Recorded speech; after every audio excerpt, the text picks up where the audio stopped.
Hello అండి. ఈరోజు మా ఇంట్లో చీరమేను స్పెషల్ అనమాట. చీరమేను గ్రేవీ చేసి రసం చేశారు. సో, ఈ చీరమేను వండుకోవడం చాలా ఈజీ అండ్ హెల్తీ. ఒక్కసారి రెసిపీ చూపిస్తాను.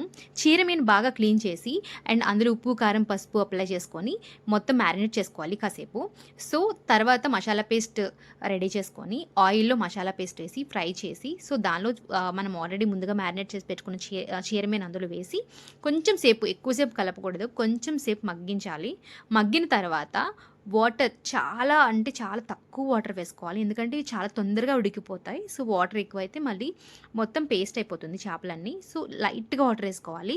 బాగా దగ్గరగా గ్రేవీగా అయిన తర్వాత కొంచెం కొత్తిమీర యాడ్ చేసుకుంటే మన చీరమైన కర్రీ రెడీ అయిపోయినట్టే. ఇది సీజనల్ ఫుడ్. ఈ సీజన్‌లోనే దొరికే ఫుడ్ కాబట్టి టేస్ట్ చాలా బావుంటుంది అండ్ హెల్తీ కూడా. మాకు ఇక్కడ బాగా దొరుకుతుంది ఈ సీజన్‌లో. చీరలతో పట్టినందుకు ఇది ఈ చీరమేనని చెప్పి దీని పేరని అంటారు. సో, చాలామందికి ఇష్టమైన ఫేవరెట్ కర్రీ.